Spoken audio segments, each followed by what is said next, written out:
Good morning, lovely. It's Monday morning, and I know that for different people, that brings up different emotions.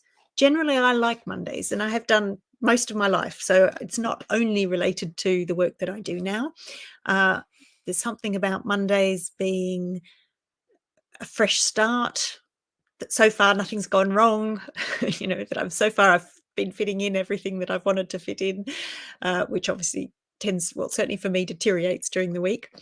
Um, but you might be feeling something much more strongly than that. You might kind of wish you didn't have to go to work or on it, but that sort of gets better as the week goes along.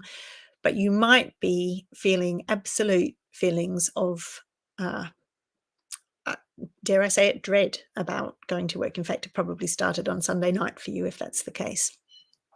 And if that's happening for you, if you're really feeling like this is not something that you can face, then the time is probably the time to start asking questions about whether this job that you have is going to be good for you in the long term. It's been interesting because I spent a lot of the weekend reading this book. It may come up back to front to you. It's called The Myth of Normal by Gabor Mate, a well-known therapist, trauma therapist, a physician. He's worked with babies being born and people dying and drug addicts and the whole plethora of humankind. But the book is very much about how our current way of living is impacting our health. And it's particularly the stresses and strains and the emotional toil, I suppose, that we're going through and in the world that we live in, and how that has a physical impact and a mental impact on a lot of us.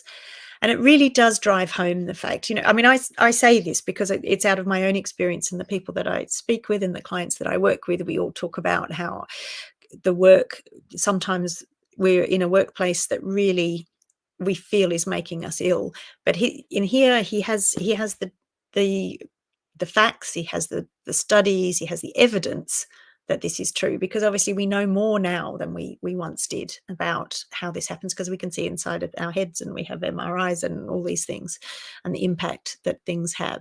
So I cannot stress enough how seriously we need to take this if we're really feeling a misalignment with work, the work that we do, the values of the organizations we work for, the toxicity that might exist in your organization, because it will have an impact on you, perhaps in the short term, perhaps in the longer term. And this is not how we're meant to live.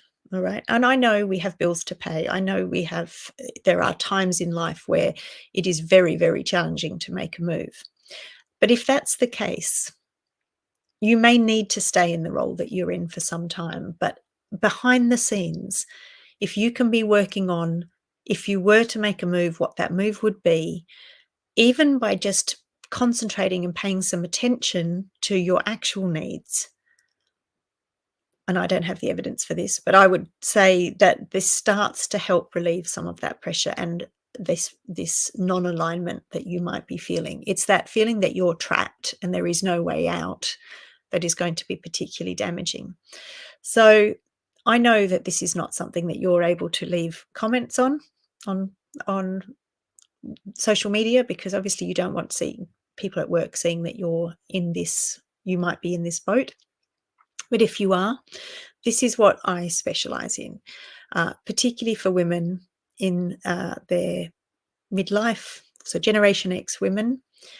Not to say that other people, I'm very happy to work with other people as well, but it's the market that I understand. It's the people that I understand, because I've been through it myself. My friends have been through it, and I have many clients who would fit that demographic. So if you are a Generation X woman who is beginning to feel that there needs to be a change, even if you're not ready to make that change quite yet, and particularly if you don't know what that change is going to be, but there's something else, there's something more that you could be doing, that you want to contribute to the world in a different way, and that you want to be able to take all those years of learning how to deal with people, all that experience, all that wisdom, that you have. And believe me, you will have wisdom that you don't know that you have.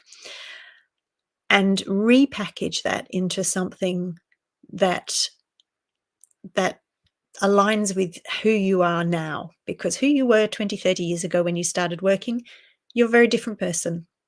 And we need to recalibrate. This is not necessarily about massive transformation, but we often need to recalibrate, and that requires doing a little bit of work and digging down and figuring out what it is that is important to you.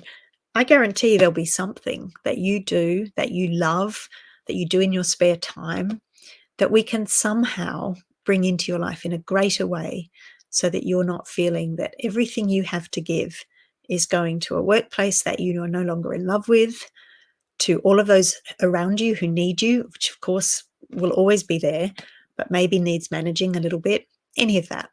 So if that's where you're finding yourself right now, if you're not, fabulous. If you're in a brilliant job that you love and it's a great environment, I am so delighted for you.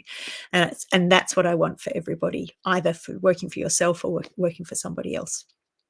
But if that is you, if your Monday is really pulling on you and certainly not giving you any joy, then please send me a message and let's see if I have something that will help you. For the rest of you, have an absolutely brilliant day.